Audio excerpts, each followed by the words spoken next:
Just love doing ag, never done anything else. Never ever had a tough day in agriculture in my life.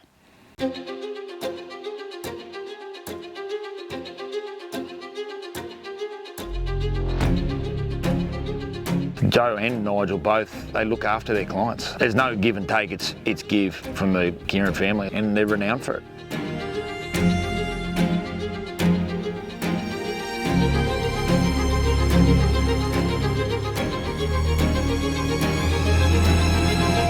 You know, success is a very poor teacher. And to get ahead in life, you've got to fail and come back. And as you get older, there is a lot less failures because your decision-making process just gets so much better.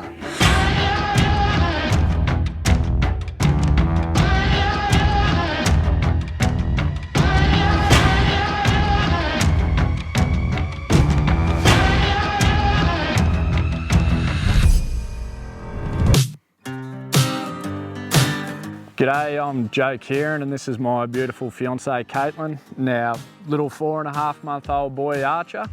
And we're from Kerin Ag. Enterprise is the main core of the business, is Kerin Poll Merino stud, and that kicked off 14 years ago. Started off from scratch and we went straight up the ladder to having one of the biggest on-property ram sales in Australia, I think in our 6th year. There's 500 or more rams that are displayed on the day, tied up, and they're all there for everyone to see. It's a great display of rams. You won't see it anywhere else in the world.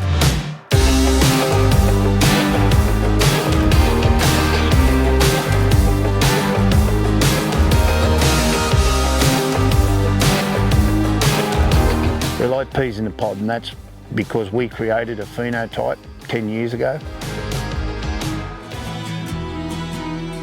When you look at the growth of Kerin Ag since it started and the way it took off, it was driven purely by science. As soon as genomics come in, we use genomics. As soon as ASBVs come in, we were doing ASBVs straight away.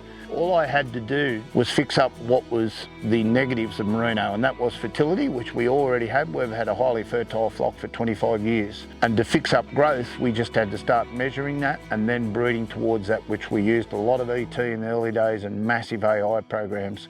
So post-weaning weight has been our #1 thing. You've got to get the bloody things to grow. They must compete against the terminals and the composites for growth and fertility. And then add on $80 of wool income and you're really grazing for profit. So you're actually knowing what horsepower you're buying here to bring back home and hook up to the implement back home that you want in your business, and that being your U-base. Whatever the weaknesses are in your U-base, go and select the strengths that's in our ram shed to go back into that U-base and get you back on your feet and going again.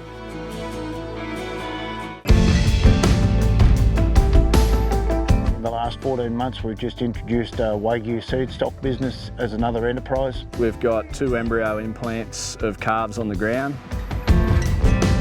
In our first implant, we went for a lot of diversity in what we were choosing.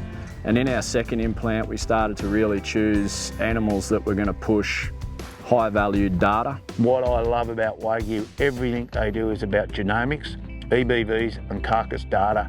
This is real fair income measurement, the same as the modern merino is. All our data is going to be submitted to breed plans, so it's there, it's open, it's public. Anyone can see the changes that are happening in the EBVs and accuracy. They've got their eye set on being one of the biggest Wagyu producers in Australia from a seed stock point of view, so they're buying the right genetics, which is going to be a great thing for the whole Wagyu industry in Australia and the world. We're focusing on increasing growth rates while keeping birth weights moderate. It's important not to forget that.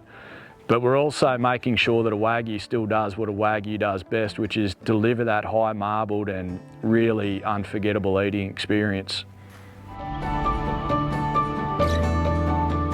I think one thing farmers need to do is get off farm more often. I don't care what district you go to, there'll always be a cracking producer in any given district of any state in Australia that I can go to and learn stuff off. And we absolutely encourage anyone that's interested in doing business with us, whether it's Wagyu or Kerin Poll, get in your car and come up here and have a look. What you're actually coming to see is it's what's possible when all the little things are in place. When infrastructure's right, when pastures are right, when management's right, genetics get their chance to flourish, and that's what you're coming to see. It's when all the little pieces are in place and you can actually see what an animal's capable of doing. The biggest feedback I get from young people is, geez, I wish brought mum and dad. And I'll say, why is that? He said, just to show them what's possible. We don't shy away from showing our failures as well. And that element of communicating those failures, every single time we do that, it's a knowledge piece. The best way that we can communicate with the clients and community is through our webinars and also our podcasts. I think what our clients will see looking from outside the business in is a seed stock producer that can provide the total genetic package. We can provide genetics for sheep and genetics for cattle that are going to be high growth, high turnover, and provide a high valued end product, which is well and truly possible with what we're breeding.